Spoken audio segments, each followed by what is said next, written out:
तो बेटा हमारा नेक्स्ट टॉपिक है फार्मिंग इन पालमपुर। पालमपुर में फार्मिंग कैसे की जाती है, तो यानी खेती कैसे की जाती है। सबसे पहले तो लैंड इज़ फिक्स्ड।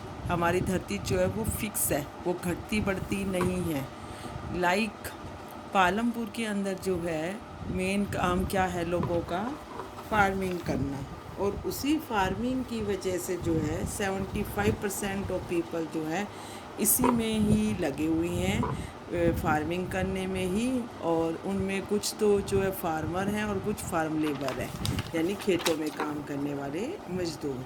और इसी के साथ साथ ही आपको याद होगा कि there is a basic constraint in raising farm production, कि फार्म का खेत का जो प्रोडक्शन है उसको कैसे बढ़ाया जाए।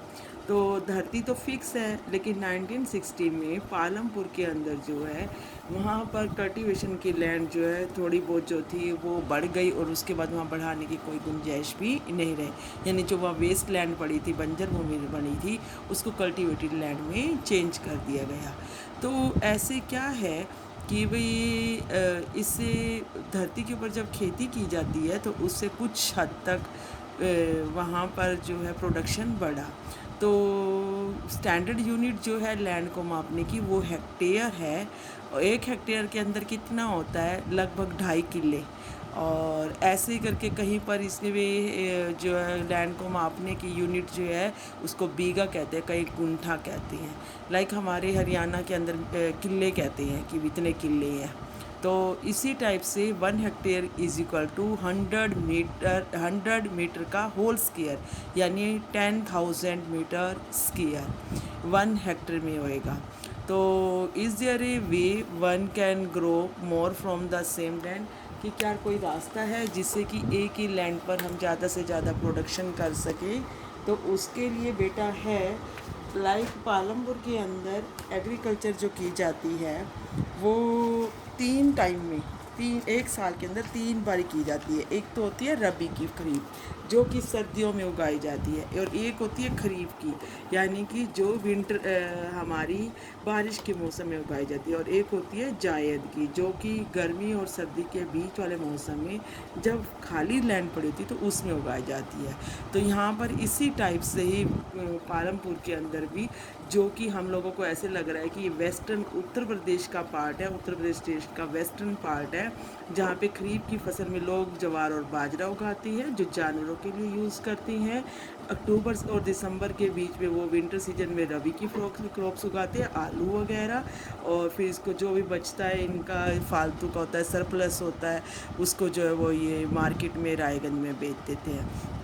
उसी के साथ साथ ये कुछ जगह पर जो गन्ना उगाते हैं, जो कि गुड़ बनाने के लिए जो है शाहपुर की मंडियों में जाता है, यानी गन्ने से। फिर ऐसे करके जो है the main reason why farmers are able to grow 3 different crops in a year. तो वहाँ पे क्यों उगा पाती हैं, क्योंकि वहाँ पे वेल डेवलप जो है सिस्टम ऑफ इरिगेशन है, सिंचाई का अच्छा साधन है। पहले लोग क्या करते थे, जो अगर उनको खेतों में कुछ भी उगाना होता था तो बारिश पे डिपेंड होते थे, लेकिन अब इरिगेशन की व्यवस्था अच्छी होने की वजह से जो है लोगों को अब पानी की कोई प्रॉब्लम नहीं होती। तो वो छोटे से खेत के अंदर जो है बड़ी अच्छे से ही अपना इरिगेशन करते हैं, और उसी से जो अपने खेतों में ज़्यादा से ज़्यादा एग्रीकल्चर कर पाते हैं। तो 1917 के आसपास, यानी कि मिड 1970 में वहाँ पर 200 हेक्टेयर लैंड था जो कि इरिगेटेड होता था, यानी जहाँ पे सिंचाई की जाती थी। इंडिया के अंदर हाई लेवल की आज भी इरिगेशन नहीं है। आज भी अगर हम रिवर एंड प्लेन, यानी इंडिया का हमारा जो नदियाँ मैदान है और कोस्टल रीजन को छोड़ के बाकी सारी जगह पर जो है लाइक दक्कन प्लेटो के अंदर भी आज भी लो लेवल की इरिगेशन है। और यहाँ पर आज भी जो है 40% जो है आज भी लोग जो हैं बारिश के ऊपर निर्भर है, और बारिश होती है तो ही रेनफॉल होता है तो ही उन लोगों के खेतों में खेती हो पाती है। तो उसके साथ साथ एक तो बेटा हमारी ये अलग अलग टाइप की फसलें, दूसरा क्या है, one crop to grow more than one crop on a piece of land during the season is known as multiple cropping. Multiple cropping किसे कहते हैं बेटा, बहुविध फसल प्रणाली। एक धरती के टुकड़े पर एक साल में एक से ज़्यादा फसलें उगाना मल्टीपल क्रॉपिंग कहलाता है। और पालमपुर के अंदर जो है 2 मेन क्रॉप्स उगाई जाती हैं और तीसरी जो है उनकी एक क्रॉप जो और भी हो जाती है। तो ऐसे करके पालमपुर में क्या है, मल्टीपल क्रॉपिंग सिस्टम है। उसके बाद देखो क्या है कि अगर हम लोग ये देखें तो इससे हम लोगों को ये डायग्राम से देखें तो हमें पता चलता है कि इंडिया का जो है कल्टीवेटेड एरिया जो है धीरे धीरे करके बढ़ा, लेकिन 2014-15 के बाद जो एज इट इज़ रह रहा है। यानी 1951 में जो 129 हेक्टेयर मिलियन हेक्टेयर था, उसके बाद ये हमारा ज़्यादा नहीं बढ़ा। क्यों? क्योंकि लैंड जो हमारी फिक्स्ड है। और इसी के साथ साथ जो है नेक्स्ट क्या है कि ज़्यादा से ज़्यादा HYV सीड्स उगाने से भी जो है ज़्यादा फसलें उगाई जाती हैं। ग्रीन रिवोल्यूशन आई इंडिया के अंदर। ग्रीन रिवोल्यूशन क्या है कि हमारी जो लैंड है उसके ऊपर आधुनिक तरीके से एग्रीकल्चर की गई। 1960 के दशक में ऐसा हुआ था। MS स्वामीनाथन जो इसके फाउंडर थे और उन्होंने क्या किया था, जो हमारे यहाँ ट्रेडिशनल सीड्स यूज़ किए जाते थे, पुरानी ट्रेडिशनल खाद यूज़ की जाती थी या फिर इसके साथ साथ बारिश के ऊपर निर्भर होते थे, तो वो सारी चीज़ों को छोड़ के उसकी जगह पर हाई वैरायटी के सीड्स उगाए जाते थे। High yield variety, HYV means high yield variety seeds. उसके साथ साथ इरिगेशन होने लगी, केमिकल फर्टिलाइज़र यूज़ होने लगे, पेस्टिसाइड्स यूज़ होने लगे और जिसकी वजह से जो है यहाँ के फार्मर जो है ज़्यादा से ज़्यादा खेती करने लगे।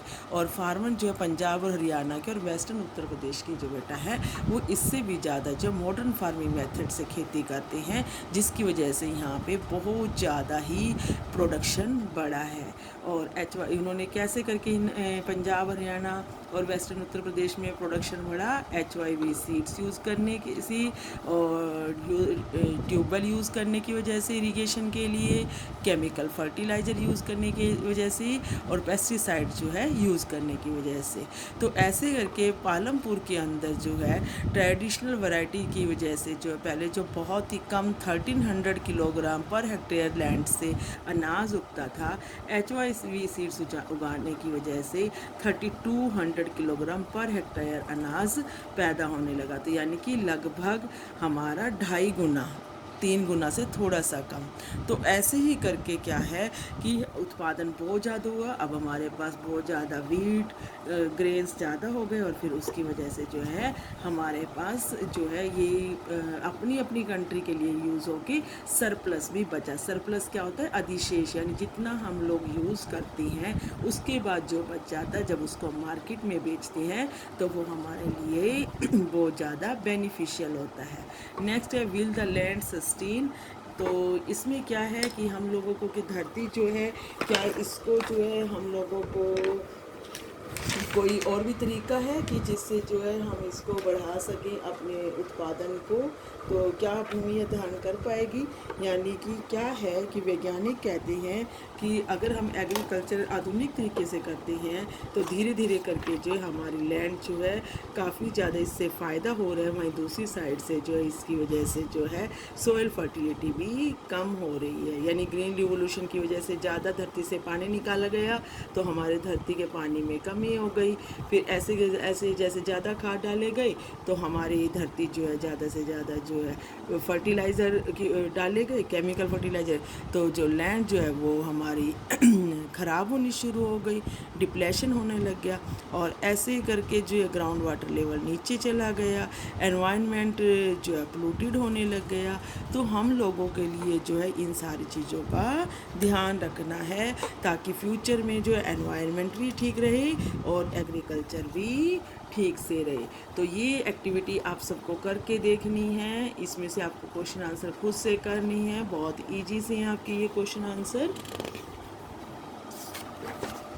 और इसी के साथ साथ ही तो अगर हम आप इस पिक्चर को देखो बेटा, ये सपोज करो एक ही इंसान का टुकड़ा है, अब उसके 2 बेटे, तो उसने इसके 2 पार्ट कर दिए। अब फिर एक बेटे के 3-4 बेटे, उसने एक पार्ट यहाँ किया, एक यहाँ किया, एक यहाँ किया, ऐसे ऐसे करके उसने 4 बेटों में। अब एक बेटे के 3 बेटे, तो उसने छोटे छोटे टुकड़े बांट दिए अपनी धरती के। फिर दूसरे के 5 तो उसने और छोटे कर दिए।